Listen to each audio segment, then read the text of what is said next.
Hello and welcome back once again to the HR Social Hour Half Hour Podcast. This is episode 40. John and Wendy talk to Josh Rock. I'm your host, John. And I'm Wendy. How are you tonight, John? I'm very well. How are you? It seems like I haven't talked to you in, well, it's been at least a week. But it's been at least a week. A little bit longer, I guess. Yeah, you had a great trip to North Dakota. I want to hear all about it. Yes, went to Bismarck, North Dakota, which had to correct our friend Kate Bishop because she had put out that she was going to be in Fargo. And I was like, oh, sorry, sweetie. We're going to Bismarck. Maybe she was going to go to Fargo for something else. Right. Maybe there was something I was missing. But yeah, we were up in Bismarck, North Dakota for the Workforce and HR conference that Dakota puts on. Excellent conference. Did my first official SHRM presentation talking about networking. What else am I going to talk about, right? And I got to listen to Kate talk about her favorite topic of sexual harassment. Got to meet Neen James. Have you ever met her, John? I have not. I've heard her name. I see her out there on social, but I've never met her. She is a hoot. So she did drop in on my live Twitter chat, which was awesome. But she is just a teeny little thing. She is short, but she is just this ball of energy like you would not believe. And it was a sheer pleasure to meet her. So hopefully at the next conference that you'll get a chance to meet her. I'm hoping to run into her again because it was fantastic to meet her. And I'd love to sit down and have a glass of wine or, well, maybe not coffee. I don't know if coffee would do might be a bit much. But it was a fabulous time, and a huge shout out to all the folks at North Dakota SHRM. They put on a fantastic conference. Maybe we'll have to go do some podcasting up there with them. I think that would be a lot of fun. I would appreciate that opportunity. That sounds fantastic. But yeah, we'll have to talk to John Friend and get. I think it's in Grand Forks next year, which isn't quite as bad as Bismarck. Okay. All right. Well, Fargo would be the best choice, but when it bounces around like that, you can't be too picky. Yeah. Well, we've talked North Dakota SHRM. I know yes. Our guest that we're getting ready to introduce, you're going to be seeing in just a little bit for Minnesota SHRM. So why don't we get to that? We'll let you make that introduction and we'll get going. Yeah, I think that sounds like a great idea. So we are super excited to welcome Josh Rock to the podcast tonight. He is a recruiter and sourcing strategist with Fairview Health, a large academic-based health group in the Twin Cities. He is heavily involved in many HR focus groups like Minnesota SHRM, the Recruiters Network, and Job Hunt Chat. On top of all of that, he's involved in his kids' activities. In fact, he's actually at a hockey arena right now, which is pretty impressive. So, Josh, welcome to the show tonight. And dare I ask, what is in your glass? Thanks for having me on the show tonight, guys. I definitely appreciate you having me along for the ride. My glass, as much as I'd love to say I could be like Wendy and have wine, I'm actually highly caffeinated on green beverage known as Mountain Dew. Now, granted, I won't drink it all, but, I may have enough just to keep the edge off of all the kids that are around me. I got to keep up with all 47 4, 5, 6, 7-year-olds that I have to coordinate and their parents. So highly caffeinated.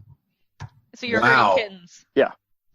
That sounds like a whole nother job, Josh. How do you? The job is one thing, herding candidates and herding managers. But then when I'm done, I got to come herd kids and their parents. So it's, you got to do what you got to do. It's all about the same. Well, having said that, Josh, I know we've had a chance to meet a bit in Chicago this summer and chat. I don't really know a lot about your background, though, as far as, how exactly did you get into recruiting in the HR world? I think I fell into it, probably on my head or maybe on my face. I don't know. It started, I went to school for law of all things. I'm not, totally Kate Bischoff-like. I didn't go get my JD and all that. But after going to school, I got into advertising. My family had been in newspapers, my dad and my grandfather, and I got into that through college. It actually helped me pay for college a little bit. And so I started in advertising right out of the gate. I actually left school before graduating to get into it.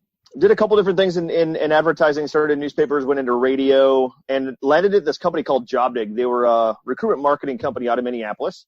We actually had a publication in Wendy's great state of South Dakota. We would sell recruitment ads to HR people that were having a hard time finding candidates. And through that company, we helped develop a number of products through and past the recession.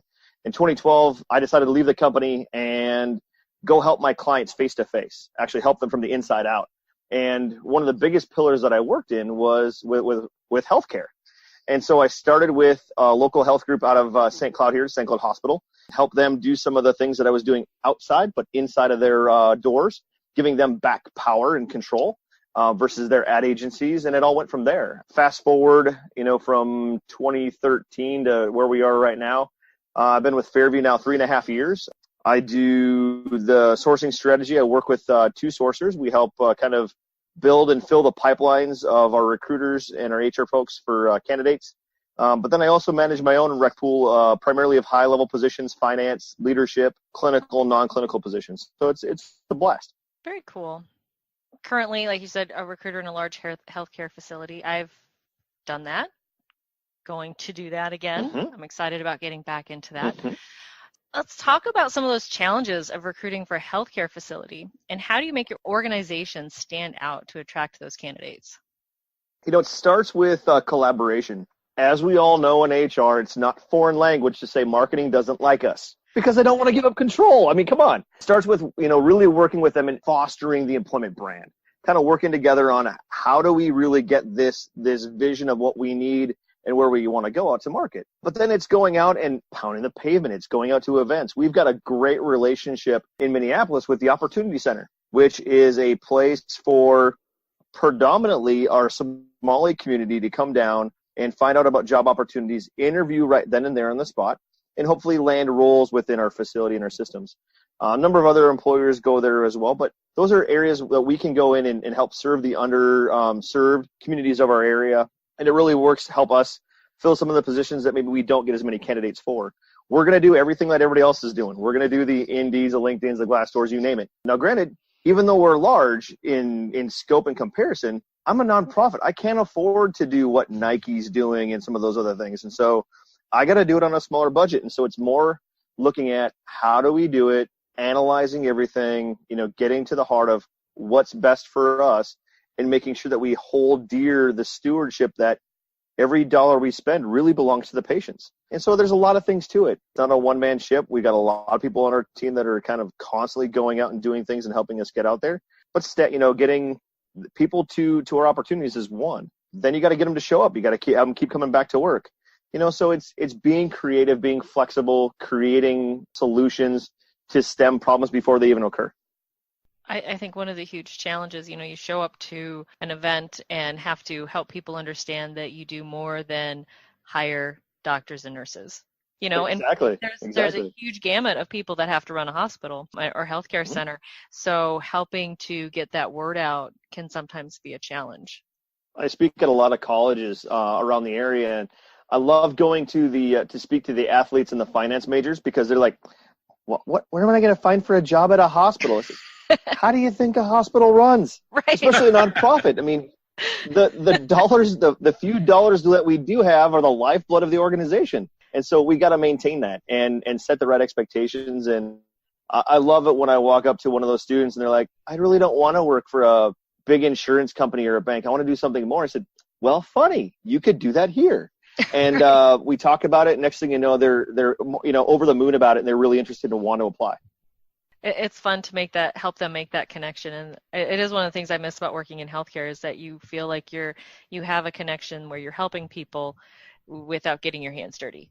Yeah, exactly. I always told people, there's a reason I work on the paper side of a hospital and not the blood side of a hospital.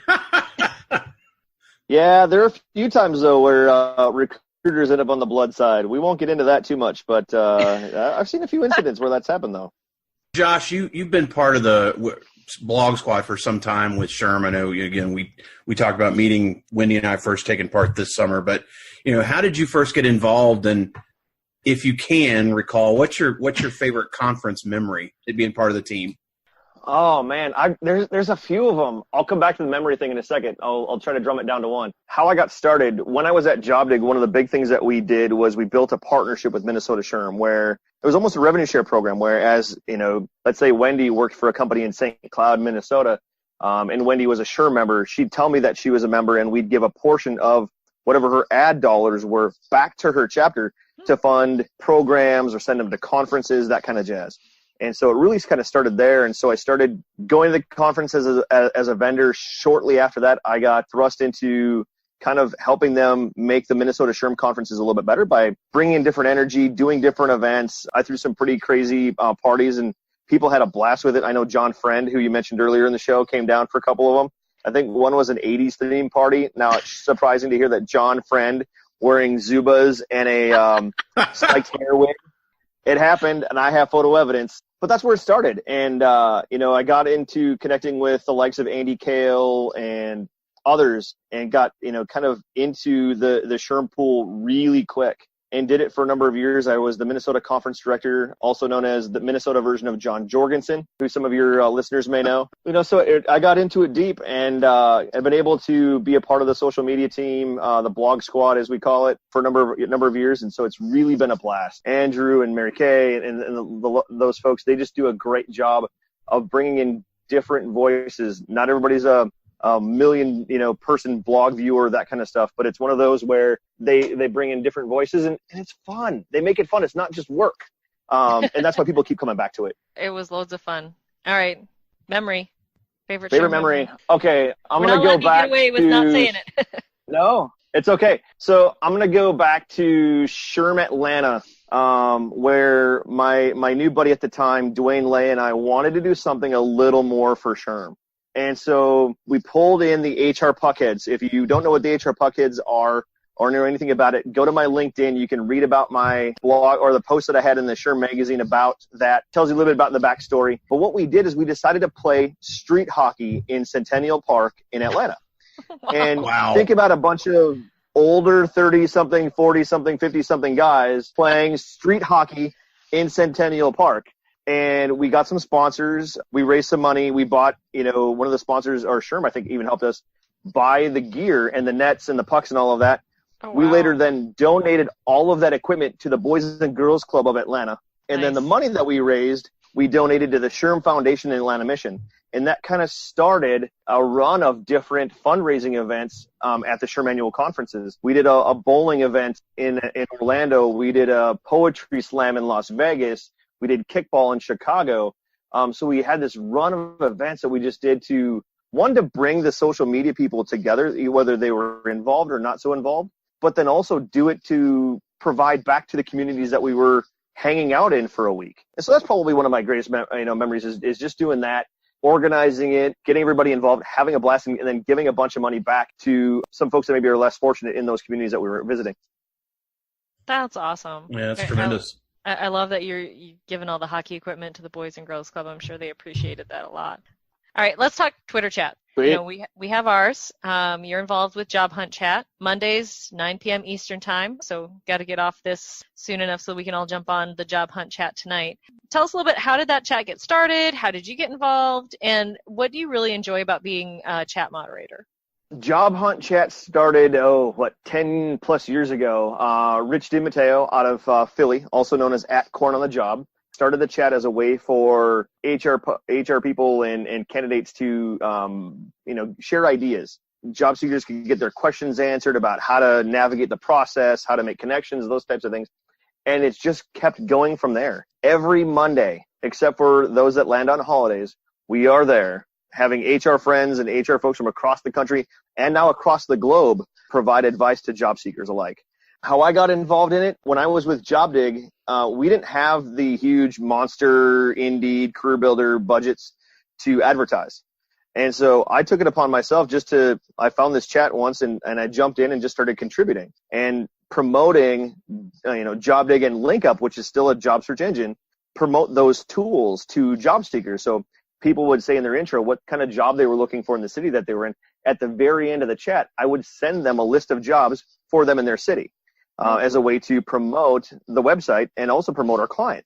And so I was there every week, just like I am now, promoting and talking to candidates and those types of things and conveying the struggles of HR people back to the candidates so that they were on mutual ground. And I just stayed with it. After a few years, Rich decided to fade off into the background. I took over and I brought in a bunch of new moderators. Nicole Roberts, got Barb Buckner, Jen Novak, Tim Baker. So a good, 4 or 5 of us, we each have a week of the month go on and moderate. We're there to help each other out, but a lot of us still join even when it's not our main week to moderate, just so candidates have more people to bounce ideas off of. It's been kind of fun to bring in different moderators from different parts of the country, but then also people from Canada, and we've had people from other countries as well joining in and dropping nuggets of information so candidates have more opportunities to understand about. That's awesome. It's a fun chat. I really enjoy jumping on Monday nights. I'm glad it's an hour earlier so I can. I did it just for you, Wendy, because I remember you were saying, Josh, could you do just a little early? For you, Wendy, anything. All right. Well, Josh, it is now time for everyone's favorite part of our show, the half-hour question connection. First question for you is, do you remember how we first connected? Wendy, I got to admit, it's got to be Job Hunt Chat, because if I'm wrong, something's wrong. I think you're right. This is one of those questions where we're like, I don't know the answer. We meet a lot of people online. And I met John through you, so it's your fault that I know John. Well, I'd have to say it's probably the first time somebody didn't say next chat, so I'm right.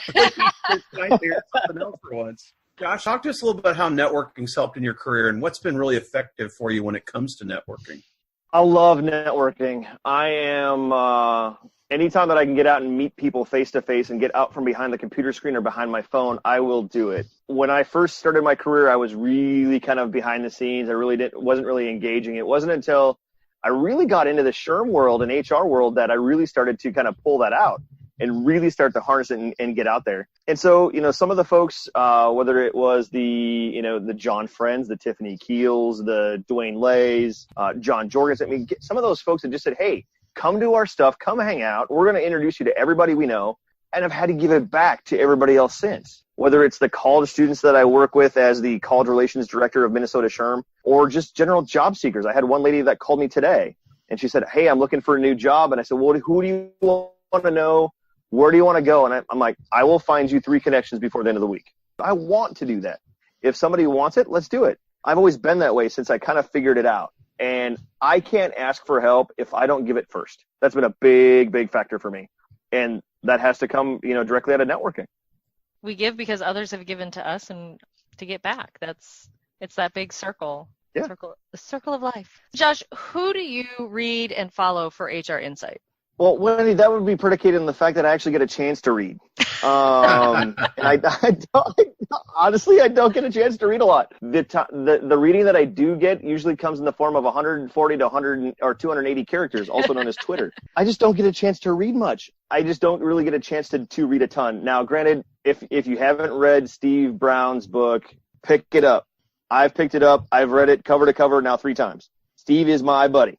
I advocated to every HR student that I talked to go pick it up. In fact, I've given it away in the past. So that's one of the it's not as much about Steve being this huge pillar of wisdom. Steve is just a genuine dude who tells it like it is.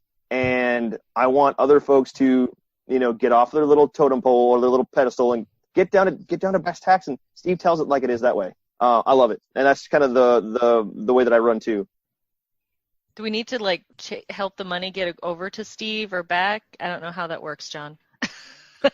I don't know. He's there. Hasn't he sponsored your chat yet? you should have him as a sponsor. He'll be listening. We'll let him hear it. We'll let him hear it. He's a big proponent. So yeah, we'll definitely pass it along. Josh, how about in terms of giving back to the HR community? How do you enjoy doing that? Got another hour? I'm a big proponent of giving back. I mean, it started with me getting into this area. It started with me giving back from the job dig program that I started with, giving back to the local chapters. I've done it since day one. I've been in this industry, and I continue to do it because there are a number of folks like me who fall into this, don't know everybody, and why not make that world a little bit easier? I still speak at 30 to 40, college events a year. I speak at a number of community events a year. I do it because I enjoy it. It's not a job. Job stands for just over broke. I do it because it's part of my career, and passion sits behind career. Oh, you like the just over broke part, didn't you? I haven't heard that before. Use it. I use it all the time, and people laugh every time I do it because it's true. When you talk about giving back, we've all been there. It all stems from how we got to where we are now or who mentored us from before. And we owe it to those that come from behind us or that are alongside us to give them that as well. Like I said, whether it's the students and going and, holding student conferences or making yourself available to 10-minute phone calls on your way home during your commute, any little way that I can give back, I'm all about it. Cool. Josh, what is your favorite movie? If I say Rudy, John Jorgensen's probably going to want to send a lightning bolt after me. The hockey fan in me would say Miracle. But I have to go – I'm going to go corny Kevin Costner, and I'm going to go Field of Dreams. It's one of those movies I go back to all the time. I've watched it with my dad a number of times. My dad and I still like to go out and have a catch. My sons come up to me when I'm sitting there working on a Sunday. Hey, Dad, you want to go and have a catch or go shoot hockey pucks? It's the same idea. It's enjoying the people that are around you while they're still there. It's just one of those timeless flicks. Granted, it's sappy and cheesy and, do you want to go to Iowa? Well, maybe sometime, but, not today. How about your favorite musician or band? Well, being that I used to work in radio, that could run a number of different genres and bands. Probably the one that I've drawn a closest tie to the most would be Garth Brooks. I've seen him a number of times. In fact, last September, or a year ago, September, I went to Wendy's great state of South Dakota and brought my son for his 6th birthday to Garth in Sioux Falls. And we had a custom sign made. We had a custom T-shirt made. I think the back of his shirt said, Garth, thanks for playing my 6th birthday party. Nice. That's awesome. Oh, he was here for a long time. He was there for like 11 shows. And I brought my mom and my stepdad and my wife and kids, and we had seats. I got my mom handicapped seats right behind the stage. First level, first row. My little son, my 7-year-old, when he turned 6, we went down and sat behind her about halfway through the show. And he held his sign with the biggest smile on his face, and Garth turned around, waved at him, waved his hat at him, and he thought he was king you-know-what for the day. Just had a blast. But my boys listen to him every night. They know the words. Unlike that, that rap stuff that you could hear on your top 40 radio station, these are actually words, most of them anyway, are ones that they can understand. We won't talk about the drinking ones too much, but no, it's just good stuff. The one thing I really like about him is that he gives back as much. Every city that he goes into and does a show, he does a sporting camp through his tie-ins with the different major leagues and college leagues. I know in South Dakota, I think he did some stuff with the Vikings and the local sports team out there too. He's playing in Notre Dame here later this month. He did a event with the athletic department there, and then he also does habitat builds too in most of those cities. So a lot going on. And he's just a genuine dude. I've met him once before, and just a real genuine dude. That's why I enjoy him. Well, Josh, I know you're super busy, but do you have a favorite TV show? Well, I wish I could have a favorite TV show. My wife owns the DVR, actually the 2 DVRs in our house. So besides her Survivor and Big Brother and all that jazz, the classic guy in me would say NHL Tonight, which is no longer on. But going current, I'm going to probably go NCIS New Orleans or Suits. I don't think we watch NCIS New Orleans so I can find the places that I go to, and then Suits is just because I get my law geek on every now and then because I can't call Kate every day. That would be entertaining, though. You should come hang out with Kate and I. It's like Donnie and Marie. Oh, it's fantastic. I maybe I'll have to come up to St. Cloud a little early. Well, you could. I mean, St. Cloud is Kate and my town. We went to middle school together. That's what she said. So I'll see how early I can get up there.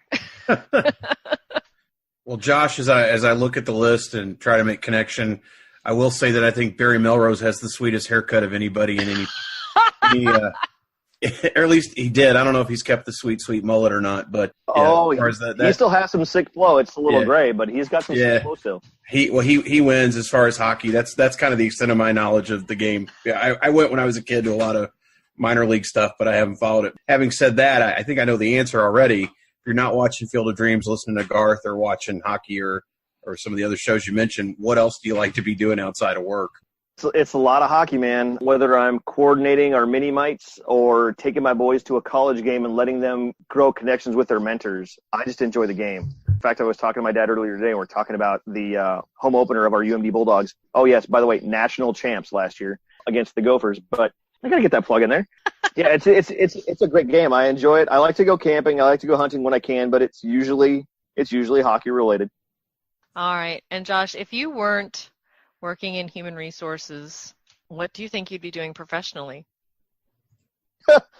I'd be in HR, hockey, either hockey operations for a college team, or actually I'll be hanging out with the HR director for the Minnesota Wild here later this month, because she'll be coming to the Minnesota Recruiters Conference. Monica's fantastic. She's a great gal. I love getting able to chat with her, and then maybe drop a little nugget. If she needs a little HR help, I'd be happy to come join her. I think we need an HR night at the Wild. I would come for that. We could probably get that down. I haven't been to a hockey game since I left Colorado. I used to follow the Avalanche. I love going. I don't like watching hockey on TV. I love going to games. And there's not a lot of that here. Well, no. No, not a lot. There's some. I mean, Sioux Falls has got the USHL team, which is good. Yep. We have not a lot. We have the Blizzard high school college age team, and they're a lot of fun to go to. We actually sold Girl Scout cookies there last season. That was fun. Very good. Yeah, but it would be fun to see a major league game. The Wild actually start their season against Colorado in Colorado this week before they come home to play the Vegas Golden Knights in their home opener. Lots of cool connections to Minnesota hockey in Colorado or Denver. Dominic Toninato, who's my son's buddy, is second year in his sophomore season with the Avs from UMD. So oh, wow. we watch a little Avs hockey. Not a lot. We watch a little Avs hockey. It's been a while. I was there when the Avs arrived in Colorado when they started. It was a lot of fun to watch them bring the Stanley Cup home first time out. But I guess I'm going to have to subtitle this show the HR hockey episode, which I did not expect. I have to admit. I didn't either, but yeah, we'll have to do that, Josh. That'd be fun. Easily do an HR Puckheads. We could do an HR Puckheads takeover, John. I can get Mike Vandervoort. I can get John Jorgensen, John Friend. I can bring them on. You let me know. I would be happy to do that later, but I do have to say I want to congratulate you because you survived the question connection and you survived the conversation. And I know I've learned a lot tonight, more than I necessarily would have thought about other stuff. But Josh, I will say I'm really, really glad we were able to make it work, and I appreciate you, knowing how busy you are outside of work to really have this second job hurting kids and parents and what you're doing. For those that don't know you, that have heard you now and are definitely want to go out and follow you, what's the best way for those folks to reach you out there? You can connect with me on Twitter at jrock96. Also my hockey number there, so you don't understand what that deal is. Connect with me on LinkedIn. If you don't just send me a connection invite, drop me an email with your phone number, and I will call you. Trust me, it happens. I'm not one that hides behind my email. I will literally call you out of the blue. Just ask Steve Browne, John Jorgensen. They'll tell you that Josh doesn't reach out an email. He just picks up the phone and calls you. So you want to connect, let's find a time to jam, and I will be glad to make a call with you. Very good. We will put that in the show notes, and I will take you up on that too. All right. Wendy, how about you? What's the best way for listeners to find you? I would love to see you all on my blog, mydailyjourney.com. Daily is D as in dog, AILEY. And of course, the fourth Sunday of each month, you will see me on Twitter at the HR Social Hour Chat, 7 p.m. How about you, John? Very, very simple. If you go to hrsocialhourpodcast.podbean.com, you'll find all my different connections there. And while you're there, download an episode or two, rate and review, and help us to continue to build the community. Yes. So for the HR Social Hour Half Hour Podcast, I'm John. And I'm Wendy. And as always, be sure to connect, give back, and network. Take care, everybody. We'll see you soon.